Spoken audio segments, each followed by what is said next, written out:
Hello everyone. So we all know that I have started a series of PHIE 144 Traditions of History Writing in India. And today we are going to see the fifth chapter of it, which is Unit 5 Inscriptions and Prashastis. Okay, the chapter name itself is describing what we are going to study in this chapter.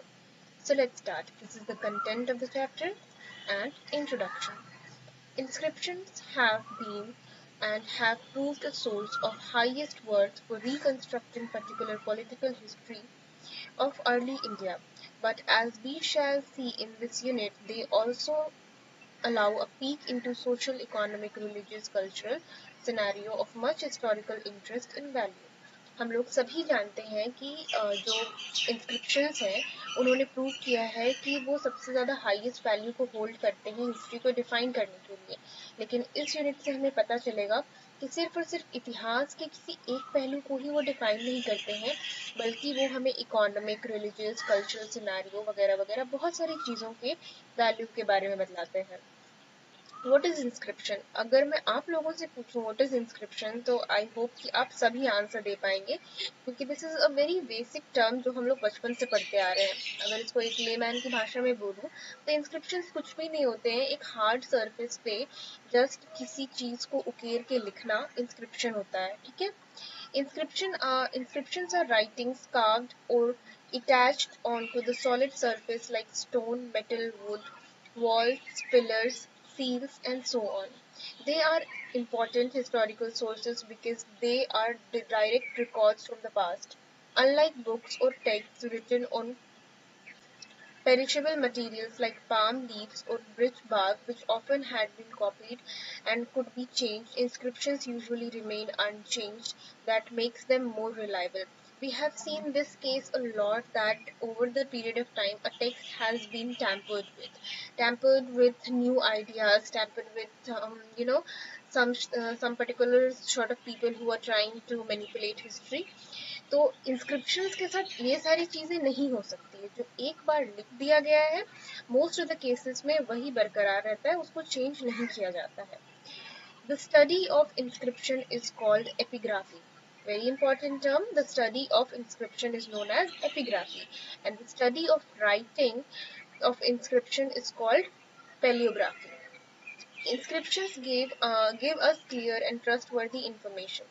They were often used to record things like land grants, which has helped historians understand political and economic changes over time, like debates about whether feudalism existed in post-Gupta India. Inscription जो है वो बहुत trustworthy information है। ये हमेशा हम लोगों को ये अक्सर हम लोगों को लैंड ग्रांट्स के बारे में जानकारी देती है, जिससे हम लोगों को पता चलता है पॉलिटिकल और इकोनॉमिक चेंजेस के बारे में। लाइक ये एक डिबेट है कि गुप्ता कल्चर में क्या फ्यूडलिज्म एग्जिस्ट करता था या नहीं करता था, तो इसकी भी जानकारी हम लोगों को इंस्क्रिप्शन से मिलती है। Inscriptions are also different from religious texts like the Puranas or epics, which claim divine origin and can be weak. In contrast, inscriptions clearly show who wrote or sponsored them and were more accessible to the public, since they were placed in visible places.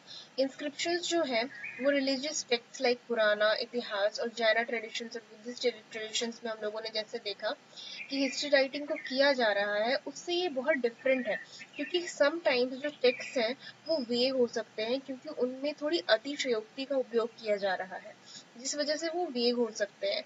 इसके बजाय जो inscription है वो clear description है कि क्या हुआ, किसने उस चीज को स्पॉन्सर किया, क्यों लिखा गया, और ये पब्लिक के लिए हुआ करते थे। ठीक है, ज्यादा विजिबल प्लेसेस पे, तो इनको ढूंढना, इनके बारे में क्लियर इंफॉर्मेशन रखना ज्यादा इजी है। India's earliest known inscription come from the Harappan civilization. Harappan civilization, but since we cannot read their script, we call them signs. After Emperor Ashoka's time, the Brahmi script was used and evolved into various Indian scripts like Tamil, Bengali, and Kannada, helping historians roughly date inscriptions. Yes. तो होता क्या है कि Harappan civilisation में जो ये हम लोगों को इंस्क्रिप्शंस देखने को मिले हैं, इनको हम लोग इंस्क्रिप्शंस की कैटेगरी में कम और साइंस की कैटेगरी में ज्यादा लेते हैं, क्योंकि इनकी जो स्क्रिप्ट है अभी तक हम डिसाइफर नहीं कर पाए हैं। और अशोक जो एम्परर हैं उनके टाइम के बाद ब्राह्मी स्क्रिप्ट को बहुत ज्यादा यूज किया जाता है टू इवॉल्व डिफरेंट लैंग्वेजेस, ठीक है, लाइक तमिल, बंगाली, कन्नड़, इन सारे लैंग्वेजेस के जो स्क्रिप्ट है वो बेसिकली देखा जाए तो ब्राह्मी स्क्रिप्ट से ही आते हैं, और इनकी हेल्प से हम लोग रफली इंस्क्रिप्शंस को डेट करते हैं। Types of inscriptions. Inscriptions are various kind. Types of inscriptions. Inscriptions are of various kind and serve different purposes. They are important historical records and are broadly categorized as first royal edicts and prashastis. आगे हम लोग और भी तरह के inscriptions देखेंगे। यहाँ पे दो तरह के इंस्क्रिप्शन हम लोगों को देखने को मिलते हैं। तो सबसे पहले हम लोग देखते हैं रॉयल इडिक्ट्स, जिसको हम लोग कह सकते हैं राजा शासनास या फिर धर्म शासनास, राजा का शासन या फिर धर्म का शासन, issued by kings to convey orders, policies and ethical codes. ये जो सारे इडिक्ट्स हैं, मतलब इस तरह के जो इंस्क्रिप्शन हम लोगों को देखने को मिलते हैं, ये कोई राजा अपने ऑर्डर को कन्वे करने के लिए या फिर पॉलिसीज को बताने के लिए कि ये चीज हमारे राज्य में होगी, या फिर कुछ एथिकल कोड्स को बतलाने के लिए ये इंस्क्रिप्शंस लिखे जा रहे थे। Founded on rocks, pillars and public places for wide reach. ये सारे जो इंस्क्रिप्शंस हैं इनको हम लोग देख सकते हैं कि ये पत्थरों पर लिखा गया है या पिलर्स पे लिखा गया है, और पब्लिक प्लेसेस में इसको रखा गया है ताकि इसका जो रीच है वो ज्यादा हो सके। Ashoka's edicts are most famous, discussing Dhamma and social ethics.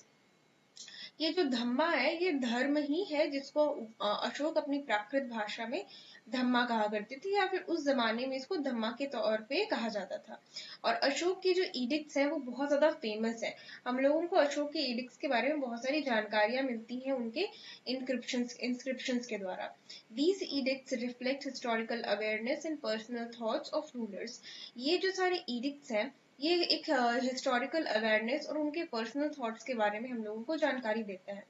Now प्रशस्तिस, जिसको हम लोग इयोलॉजीज भी कहते हैं, praise inscriptions glorifying kings and their achievements, include genealogies, victories, temple construction, charitable deeds, etc.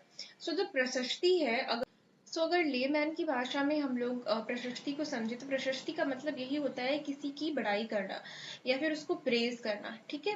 तो ये प्रशस्ति काइंड ऑफ इंस्क्रिप्शन जो है वो लिखे ही जा रहे थे किंग्स को ग्लोरीफाई करने के लिए, उनके अचीवमेंट्स को ग्लोरीफाई करने के लिए। अब उनके अचीवमेंट से क्या क्या आ सकता था, तो उनके अचीवमेंट्स में उनकी विक्ट्रीज आ सकती थी। अगर कोई टेम्पल का कंस्ट्रक्शन करवा रहे हैं तो वो लिखा जा सकता था, या फिर चैरिटेबल डीड्स कि यहाँ पे कोई तालाब बनवा दिया गया, यहाँ पे कोई कॉमन एरिया बना दिया गया, बाथ एरिया, या फिर इस तरह के कुछ डीड्स को वो लोग ग्लोरीफाई करते थे। इसके अलावा हम लोगों को जीनियोलॉजी यानी कि उस पर्टिकुलर किंग के वंश का भी पता चलता है। Example, Allahabad pillar inscription of Samudragupta, Aihole inscription of Pulakeshin द्वितीय। होता क्या है कि यहाँ पे हम लोगों को एग्जाम्पल दिया हुआ है Allahabad pillar inscription of Samudragupta और इहोले इंस्क्रिप्शन, जिससे हम लोगों को इन सारी चीजों का पता चलता है। मतलब कि ये प्रशस्ति इंस्क्रिप्शन का एक अच्छा एग्जाम्पल है।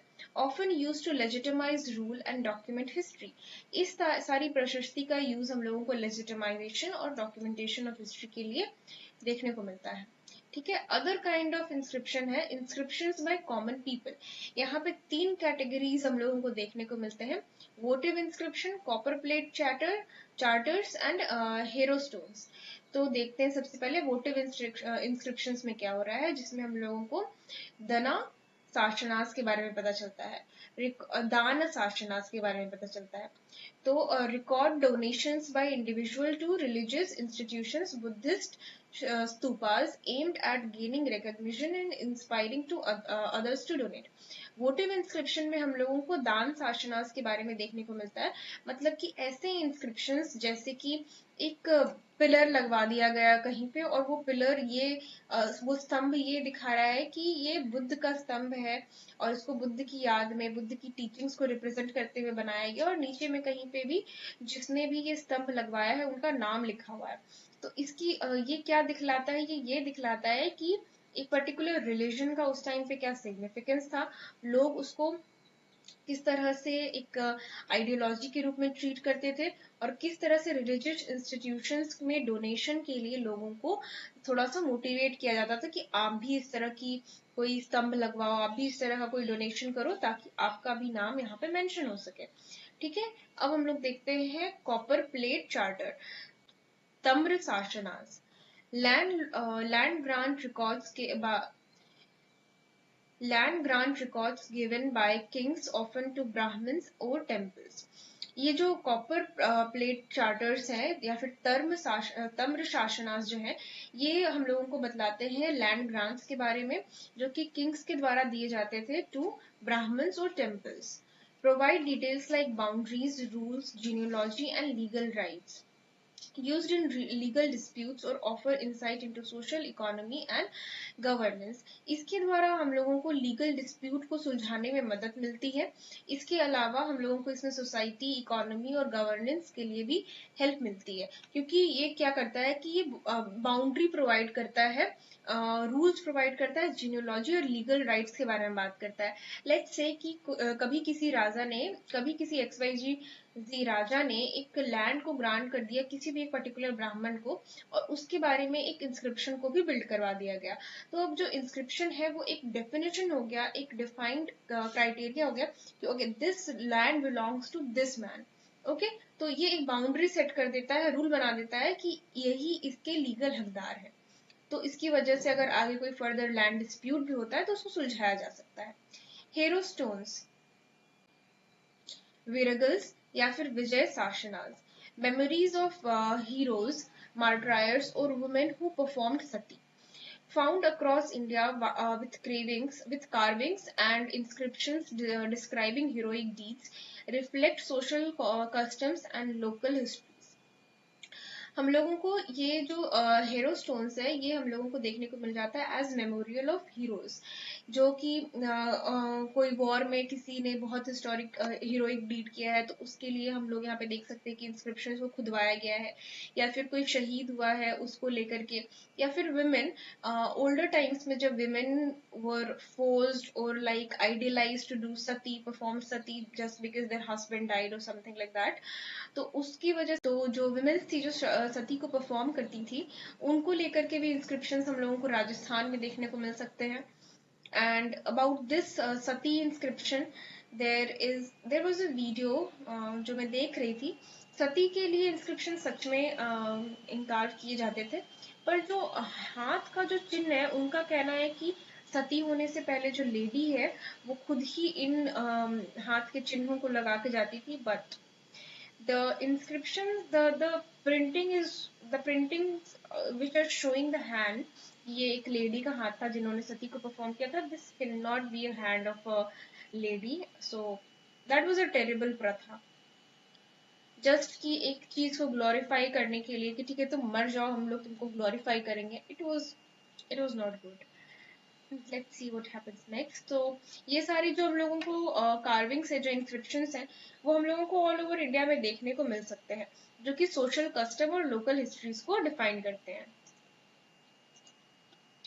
ठीक है, epigraph on sculptures, pratima shasanas, inscriptions on status help identifying figure, Kanishka, Samudragupta's horse।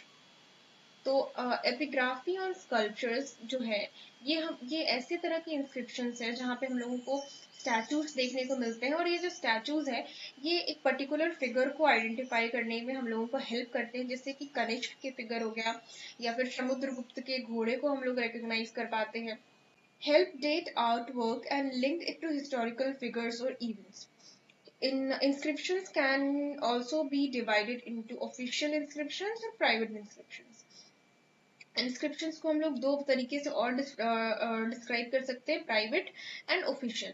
तो ऑफिशियल जो है इशूड होता था रूलर्स के द्वारा एज प्रशस्तीज, और प्राइवेट जो है वो इंडिविजुअल और या फिर कम्युनिटी के द्वारा बनवाया जाता था, जो कि डोनेशंस या फिर मेमोरियल्स के तौर पे देखा जा सकता है। Here we can see a statue, erect headless statue of Kanishk, Mathura Museum, Uttar Pradesh. Statue is like this. हाथ उखड़े हुए हैं, सर हटा हुआ है, क्योंकि जब भी अटैक हुआ करता था ना, तो लोग ट्रेडिशनल वैल्यूज को इफेक्ट करने के लिए इस तरह के जो हमारे हिस्टोरिकल रिकॉर्ड्स हैं उनको अक्सर खंडित कर दिया करते थे, स्पेशली देयर हेड, ताकि उसको पता ना चल पाए कि मतलब एक होता है ना कि गला काट करके किसी को मार देना, तो वो मर गया, तो उस तरह से इसको दिखाया जाता था कि देखो ये जो स्टैचू है, जो तुम्हारे राजा है, इसको हम लोग डिमीन करते हैं, इसको हम लोग बदनाम करते हैं, इसको वगैरह वगैरह, तो इस वजह से इनके सर और हाथ को काट दिया गया है, पूरे स्टैचू को खत्म नहीं किया गया है। नाउ हम लोगों को यहाँ पे देखने को मिलता है Ashoka with his queen's.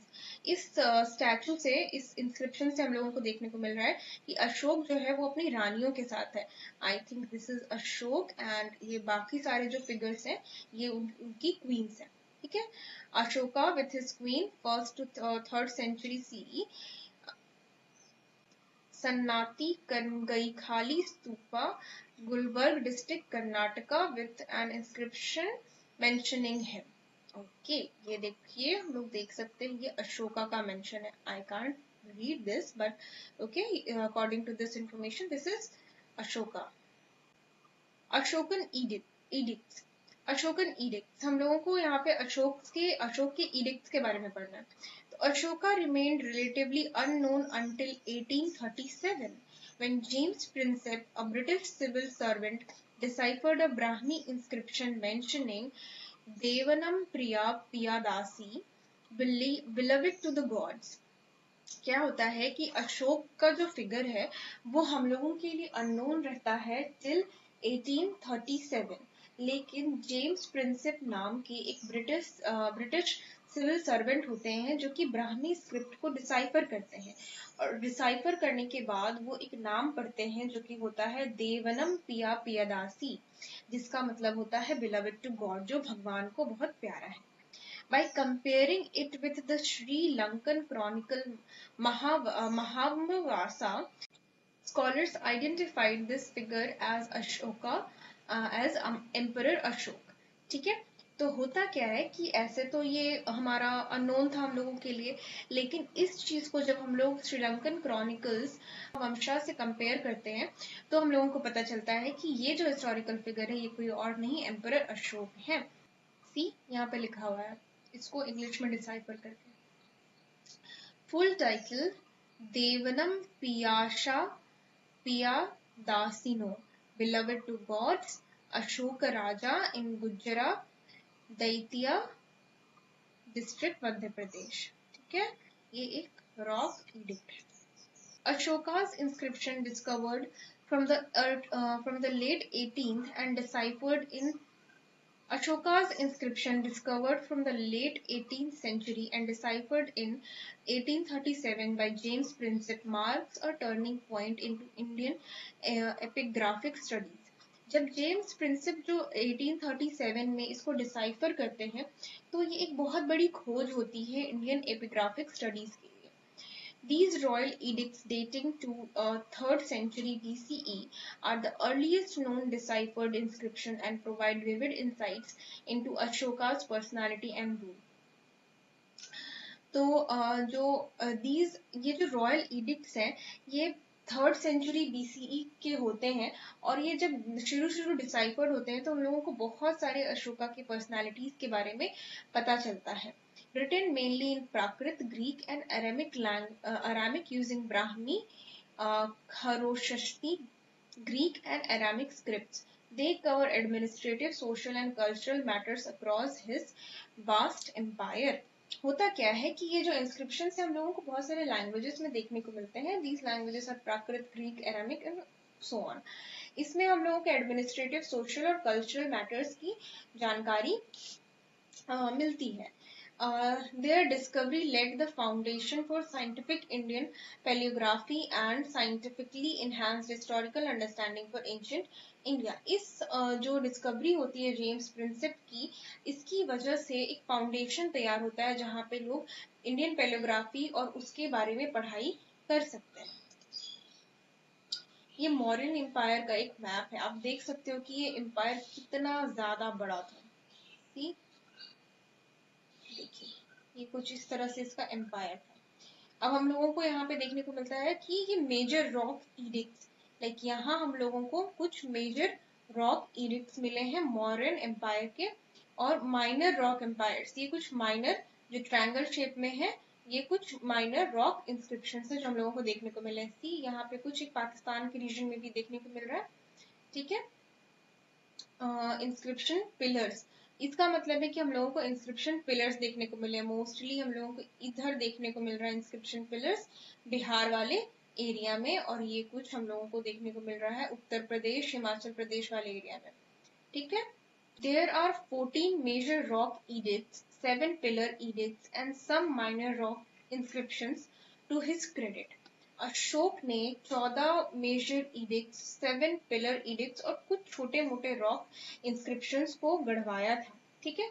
Locations of his edicts, dhamma lipis which were majorly inscribed to advertise his policy of Dhamma, allows to estimate vast territorial spread of his empire.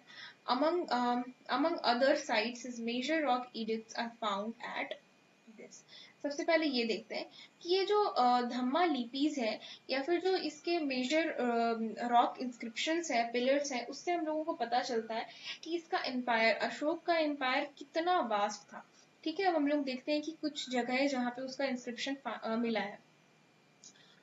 Shah बजगरी and Mansehra in Pakistan, Kalsi Dehradun Uttarakhand, Girnar near Junagadh in Kathiawar Sopara Maharashtra, Dhauli near Bhubaneswar Odisha, फिर जौगड़ा या फिर जूघर Ganjam district Odisha.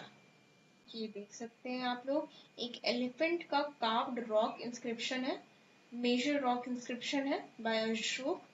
सी, ये पूरा का पूरा elephant का inscription है।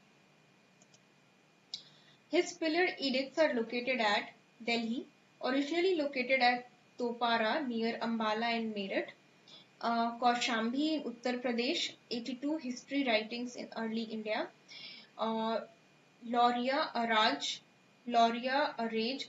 East Champaran district, Bihar. Lauria Nandgarh, West Champaran district. Rampurva, west Champaran district, Bihar. ये देखिए, ये कुछ अशोक के इंस्क्रिप्शन है, ये पिलर इंस्क्रिप्शन है, इसमें इसने बहुत सारी कार्विंग्स करवाई हुई है। राष्ट्रपति भवन में इसको रखा गया है, इस वाले को, ओके। सांची, जो कि मध्य प्रदेश भोपाल में है, सारनाथ नियर वाराणसी, ये इंस्क्रिप्शन हम लोगों को वहां देखने को मिलता है। लुम्बिनी और रोमिनई इन नेपाल, ठीक है, ये इंस्क्रिप्शन हम लोगों को नेपाल में देखने को मिलता है। लुम्बिनी पिलर इंस्क्रिप्शन, इसके बारे में पढ़ते हैं। It is a commemorative epigraph inscription that documents Ashoka's visit to Buddha's birth place, ठीक है। लुम्बिनी जो है वो बुद्ध का बर्थ प्लेस है, तो बुद्ध का बर्थ प्लेस होने की वजह से अशोक उसको विजिट करते हैं, क्योंकि अशोक खुद बौद्धिज्म को फॉलो करते थे। An expert from it reads as follows: When Priya Priyadarshan had been anointed, this years he came himself and worshipped this spot, because the Buddha Shakyamuni was born here. He both caused to be made a stone bearing a horse and caused a stone pillar to be set up, that the blessed one was born here, made village of Lumbini free of taxes and paying an 8th share of produce. देखिए, लुम्बिनी जो है वो बुद्ध का birth place है, तो अशोक जो king है वो बुद्ध रिलीजन को फॉलो कर रहा है, बुद्ध को बहुत ज्यादा मान रहा है। इवन उसने अपने बहुत सारे जो इंस्क्रिप्शंस लिखवाए हैं वो सिर्फ और सिर्फ बौद्धिज्म को स्प्रेड करने के लिए करवाए हैं। तो जब उसका एक्चुअल में कोरोनेशन होता है, जब उसको मतलब कि राजा बना दिया जाता है, तो उसके 20 सालों के बाद वो खुद वहां जाता है, लुम्बिनी जाता है और वर्शिप करता है वहां। और क्योंकि लुम्बिनी जो है, नेपाल जो है, वो बुद्ध का बर्थ प्लेस है, तो वो टैक्सेस से उस जगह को फ्री कर देता है, ठीक है। और बस कहता है कि 8th शेयर मतलब कि 8वां हिस्सा जो आपके प्रोड्यूस का होगा वो आपको पे करना होगा, ठीक है। Large number of Ashokan minor rock edicts are discovered in Karnataka at sites as Brahmagiri, Sindhapura, Jatinagar, Rameshwara, Maski. Other minor rock edicts are found. Okay तो ये कुछ अदर माइनर रॉक इजिप्ट्स हैं जो कि हम लोगों को रूपनाथ, सासाराम, बैरत में देखने को मिलते हैं। अशोक के जो इडिक्ट्स हैं placed along key trade routes and borders. Ashok के इडिक्ट्स हम लोगों को अक्सर कुछ पर्टिकुलर ट्रेड रूट्स और बॉर्डर्स पे देखने को मिलते हैं। Show the vast extent of his empire and a strategic intent to control resources and communication. They mention neighboring states and diverse internal population helping map the empire. Ashok ने अपने inscriptions को बहुत ज्यादा स्ट्रैटेजिकली किया ताकि उसको इंटरनल पॉपुलेशन की मदद मिल सके और वो हम लोग अभी इसकी ही मदद से मैप को डिफाइन कर सकते हैं अशोकन एम्पायर का, ठीक है। While Ashok promoted non-violence and Dhamma, historians debate whether it was genuine concern or a political tool to maintain control over his vast kingdom. अब यहाँ पे क्या होता है कि अशोक के जो इंस्क्रिप्शंस हैं वो हमेशा हम लोगों को प्रेजेंट करते हैं कि अशोक जो है वो नॉन वायलेंस को प्रमोट करता है, धर्म को प्रमोट करता है। लेकिन क्या अशोक सच में ऐसा मानता था या फिर जस्ट वो अपने वास्ट एम्पायर को कंट्रोल करना चाहता था इसीलिए वो इस तरह की बातें कहता था? तो ये एक डिबेटेबल बात है। Rock edict 8th, Ashoka's most significant inscription. Ashoka's rock edict 8th reflect his deep remorse about the brutal Kalinga war, which caused immense suffering and loss of life. ये जो अशोक का edict 8th है ये reflect करता है कि किस तरह से ब्रूटल बहुत ही खतरनाक कलिंगा वॉर होता है जिसकी वजह से बहुत सारी जानें जाती हैं। Though victorious, he was deeply disturbed by the pain inflicted on the innocent people, including monks, householders, and families. Though वो जीत जाता है, यद्यपि वो जीत जाता है, लेकिन उसको बहुत बुरा लगता है कि किस तरह से बहुत सारे लोगों को अपनी जान देनी पड़ी। इवन जो नॉर्मल साधु संत थे, जो हाउस होल्डर्स थे, कुछ फैमिलीज थी, उनका भी डेथ हो जाता है because of the war. This regret led him to embrace and promote moral law, which he saw as a better path to conquest than war. Dhamma, not dharma, it's dhamma. It's Ashoka's dhamma.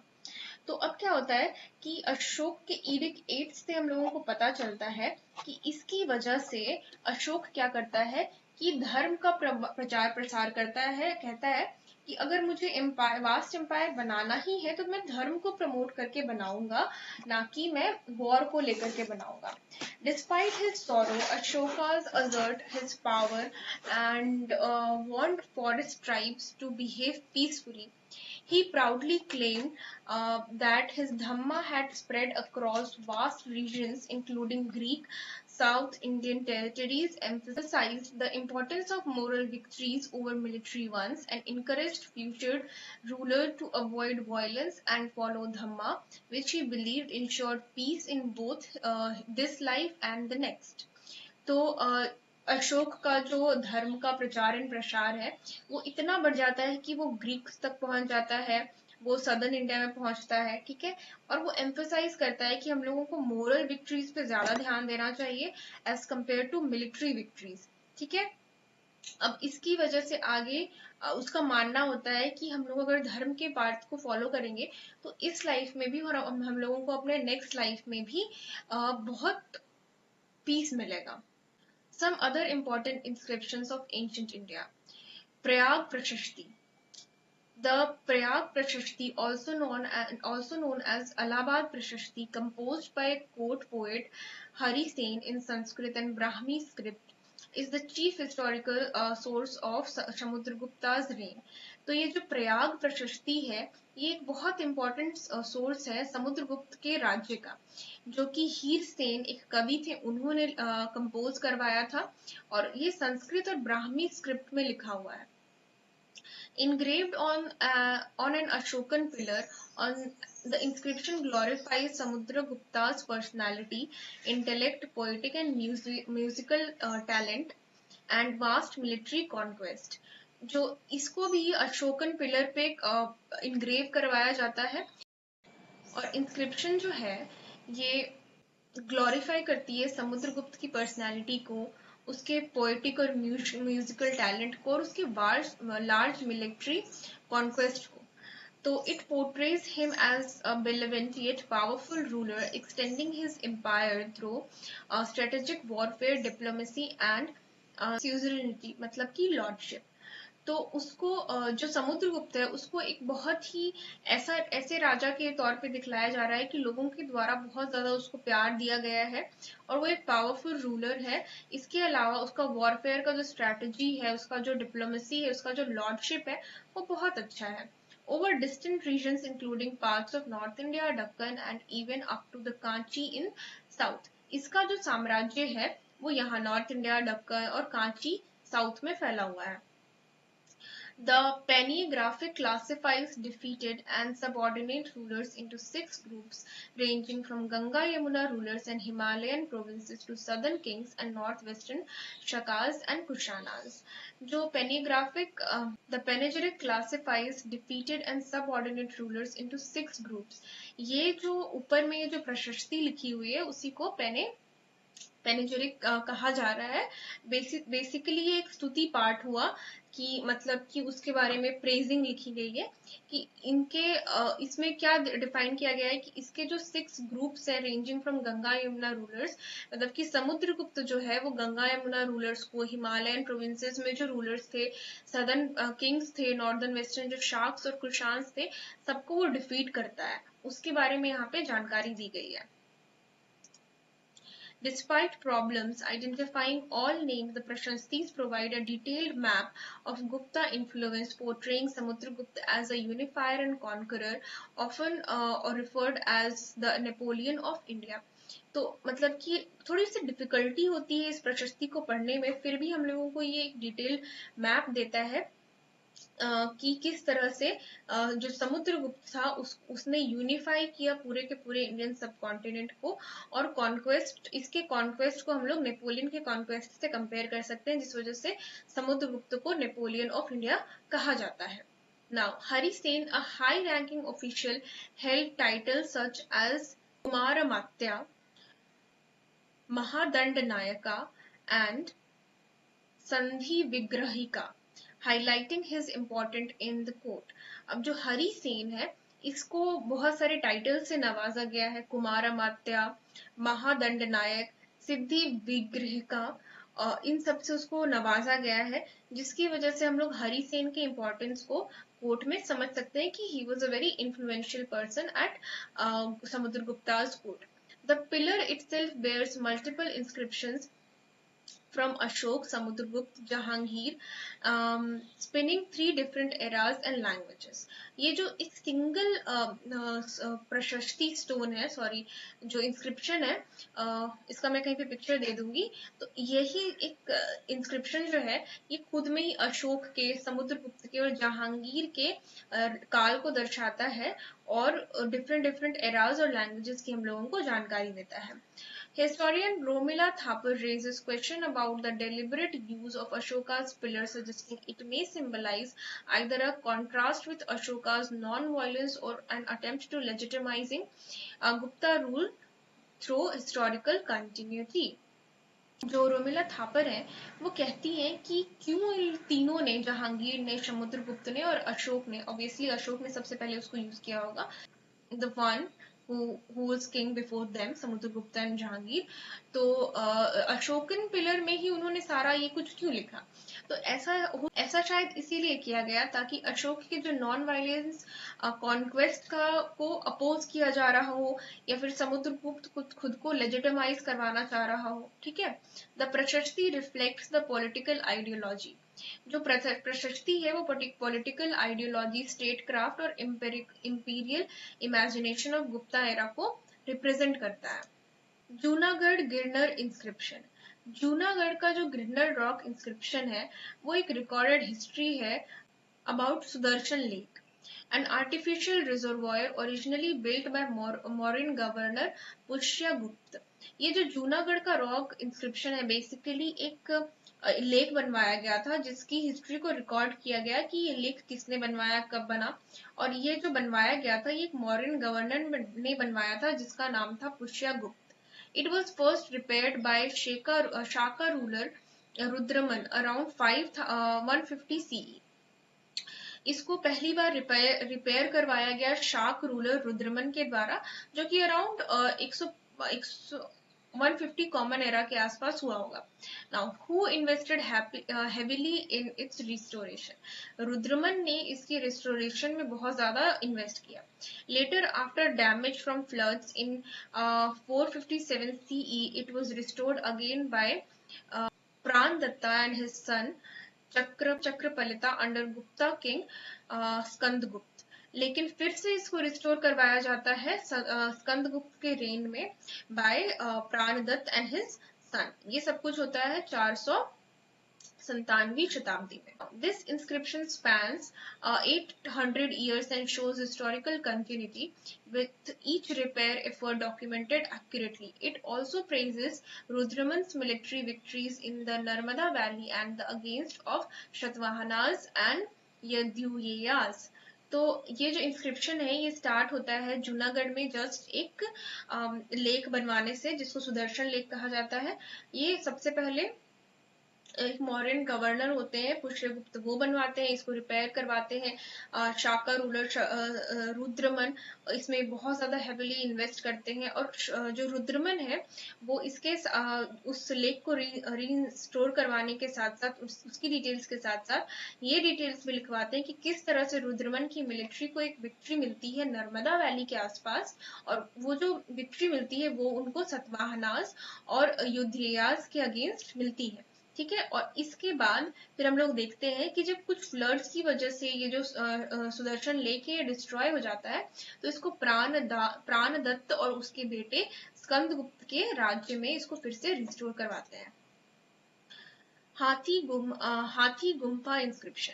हाथी Gumpha inscription जो है उसका pick हम लोगों ने पिछले कुछ slides में देखा था, आप चाहें तो बैक करके देख सकते हैं. ये जो इंस्क्रिप्शन है ये attribute of king Kharavela of Odisha first century is an autobiographical eulogy detailing his early life and achievements. ये जो हाथी गुम्फा इंस्क्रिप्शन है ये क्या करता है, ये किंग खरावेला जो ओडिशा के राजा थे उनके बारे में जानकारी देता है, उनकी अर्ली लाइफ और उनके अचीवमेंट्स के बारे में बतलाता है. Located near a Jaina center, the inscription suggests Kheravela's affection with Jainism.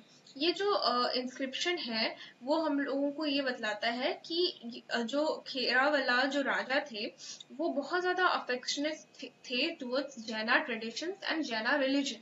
ठीक है. ये एक जैन सेंटर के पास हम लोगों को देखने को मिलता है. It mentions his conflict with the Satavahana and Indo-Greek king Demetrius, as well as campaigns against South Indian kingdoms and those in Middle Ganga plain. इसमें जो मेंशन है जो उनके अचीवमेंट्स है वो क्या अचीवमेंट्स है, वो है सतवाहना किंग और इंडो ग्रीक किंग डिमित्रीज से के अगेंस्ट जो कैंपेन्स हुए उसके बारे में हम लोगों को यहाँ पे जानकारी मिलती है. Kheravela's efforts to compile Jaina texts reflect a broader historical tradition akin to Buddhist monasteries of the time.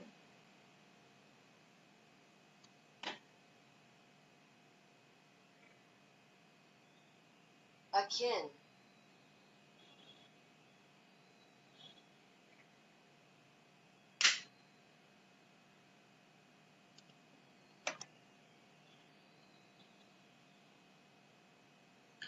तो जो बुद्धिज्म मोनेस्ट्रीज थी उस टाइम पे बहुत ज्यादा फ्लोरिस्ट थी, तो इसकी वजह से जो खीरावाला है उनकी कंपाइलेशन से हम लोगों को पता चलता है कि वो अपना बहुत सारा एफर्ट लगाते हैं ताकि जैनिज्म और बुद्धिज्म दोनों को बराबरी पे लाया जा सके. The inscription also highlights his religious tolerance, referring to him as Bhikkhu Raja, Raja of monks, and Dhamma Raja, king of Dharma.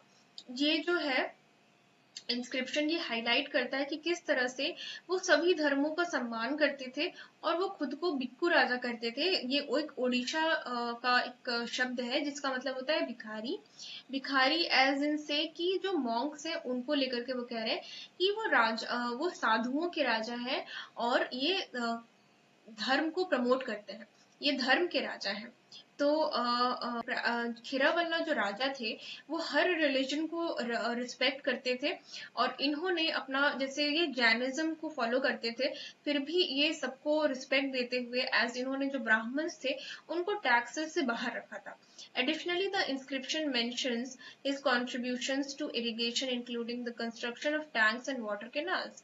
इसके अलावा ये जो इंस्क्रिप्शन है ये इनके कुछ वाटर प्रोजेक्ट्स के बारे में भी हम लोगों को बतलाता है। हाथी गुम्फा रॉक इंस्क्रिप्शन, ये देखिए कुछ राइटिंग्स है यहाँ पे। आई नो कि ये क्लियर नहीं है but this is the inscription और ये हाथी गुम्फा रॉक इंस्क्रिप्शन है। ये उदयगिरी केव कॉम्प्लेक्स है, ये आप लोगों को आई गेस कि ये भुवनेश्वर में देखने को मिलेगा। ठीक है। Heliodorus inscription, the pillar Heliodorus, the Heliodorus pillar erected around 113 BCE at Besnagar, Madhya Pradesh, was commissioned by Heliodorus, an Indo-Greek ambassador from Takshashila who converted to Hinduism. ये हेलियोडोरस जो है ये एक इंडो ग्रीक अम्बेसडर था जो बाद के सालों में हिंदुइज्म को फॉलो करने लगता है और इसने एक पिलर बनवाया 113 के आसपास बिफोर कॉमन एरा और मध्य प्रदेश में ये बनवाया इसने। And this inscription is the first known reference to Vaishnavism in India. ये पहला इंस्क्रिप्शन है जो कि वैष्णविज्म यानी कि विष्णु के सेक्ट को रिप्रेजेंट कर रहा है। Heliodorus, describing himself as a Yuna Greek, detailed the pillar of Vishnu, specifically the Vasudev cult.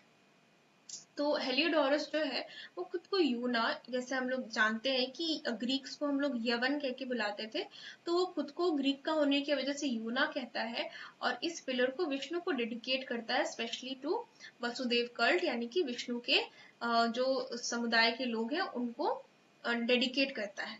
He refers to his king as महाराज। ये जो है ये ही रेफर्स टू हिज किंग, ये अपने किंग को महाराज कहके बुलाता है, लेकिन जो लोकल इंडियंस थे वो इस समय पे अपने महाराज को, अपने किंग को राजा कहके बुलाते थे, राजन कहके बुलाते थे। The inscription marks a significant movement in the use of language in inscriptions. Inscription जो ये जो इंस्क्रिप्शन है एक बहुत इंपॉर्टेंट मूवमेंट को पिन पॉइंट करता है about language. Early inscriptions up to the Christian era were in Prakrit, a vernacular form of Old Indo-Aryan, while Sanskrit started appearing around the turn of first millennium AD, coinciding with its adoption as the court language. Thapar notes that the shift in language reflects broader historical changes and the audience's linguistic preferences.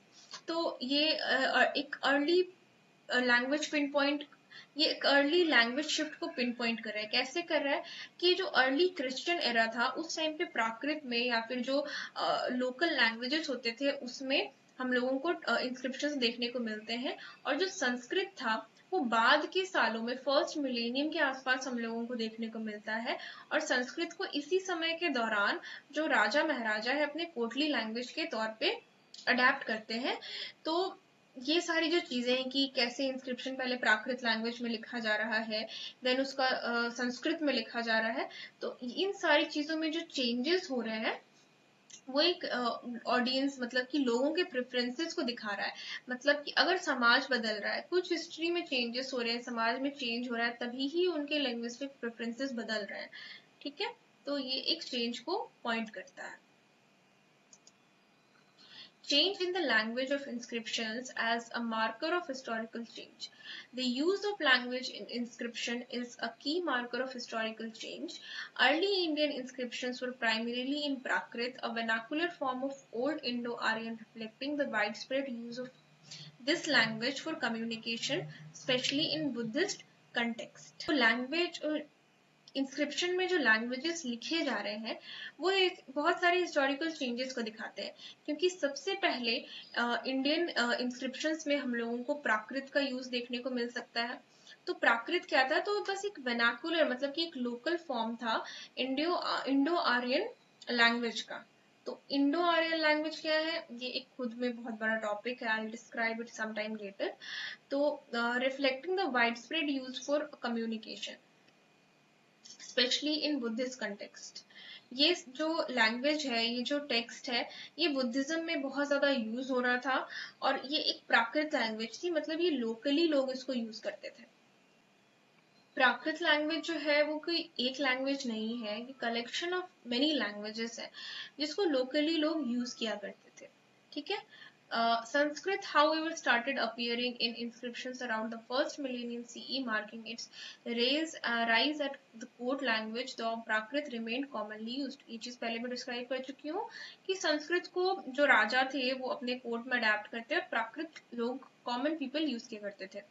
Thapar explain करती हैं कि जो shift है संस्कृत का influential बनने का, need to align with orthodox cultural conventions as seen in Rudraman's Junagadh inscription, the first long inscription in pure Sanskrit. अब थापर जो है वो एक्सप्लेन करती है कि किस तरह से संस्कृत का इन्फ्लुएंस बढ़ता है और लोग ज्यादा रूढ़िवादी हो जाते हैं कि जो संस्कृत का यूज कर रहा है वो ही हाई क्लास का है, जो प्राकृत लैंग्वेजेस का यूज कर रहा है वो लो क्लास का है। ठीक है। तो हम लोगों को एक पहला संस्कृत प्योरली संस्कृत में हम लोगों को एक इंस्क्रिप्शन देखने को मिलता है रुद्रमन के जूनागढ़ के इंस्क्रिप्शन में, जो कि उसने सुदर्शन लेक के कंस्ट्रक्शन के दौरान इनग्रेव करवाया होता है। ठीक है, जिसमें बहुत सारे चिप्स होते हैं, हम लोगों ने पहले देखा। ये मार्क करता है शिफ्ट इन इंस्क्रिप्शनल लैंग्वेज। इसकी वजह से मतलब इस पर्टिकुलर इंस्क्रिप्शन की वजह से हम लोगों को पता चलता है कि किस तरह से लैंग्वेज में हम लोगों को शिफ्ट देखने को मिल रहा है। अब आगे क्या होता है कि रोमिला थापर थोड़ा सा एक्सप्लेन करती है यहाँ पे कि ये जो इंस्क्रिप्शन है ये हम लोगों को सोशल और पॉलिटिकल कल्चरल मूव्स के बारे में भी बतला रहा है, लेजिटिमेसी के बारे में भी बतलाता है, और ये क्वेश्चन करता है कि रुद्रमन क्या एक क्षत्रिय किंग था, मतलब कि उसके क्षत्रिय होने पे क्वेश्चन किया जाता है। During the Gupta period, Sanskrit saw its refinement and its widespread use became symbolic for political power. Sanskrit was now associated with the elite, while Prakrit was used by lower castes and women, highlighting the social significance of the time. ये चीज मैंने आपको explain की। संस्कृत में refinement हुई, upper class के लोग use कर रहे थे, Prakrit was used by lower class people.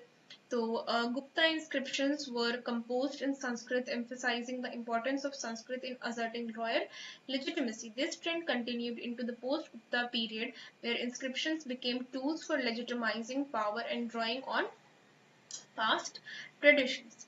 ये देखिए, ये वो इंस्क्रिप्शन है जिसकी इंस्क्रिप्शन है जो कि खलसी में है, खलसी यानी कि उत्तराखंड। यहाँ पे एक रॉक इंस्क्रिप्शन है, ये रॉक इडिक्ट है जहाँ पे हम लोगों का अशोक का नाम देखने को मिलता है विथ डिफरेंट ग्रीक किंग्स, मतलब कि इसमें यवन राजा, ग्रीक राजाओं के बारे में और अशोक के बारे में जानकारी मिलती है। Now we have some question answers here. So I have given the answer of all of the questions. I won't stop here and describe all of the answers because I have already explained the chapter. So you can go through it. You can pause and see. Otherwise, I'll provide the link of the PDF of this chapter in the description box. And otherwise, all the other chapters of this subject which I have already described and uploaded the video, you can see them also if you want, so they also will be in the description box. So bye bye, all the best for all of your examinations.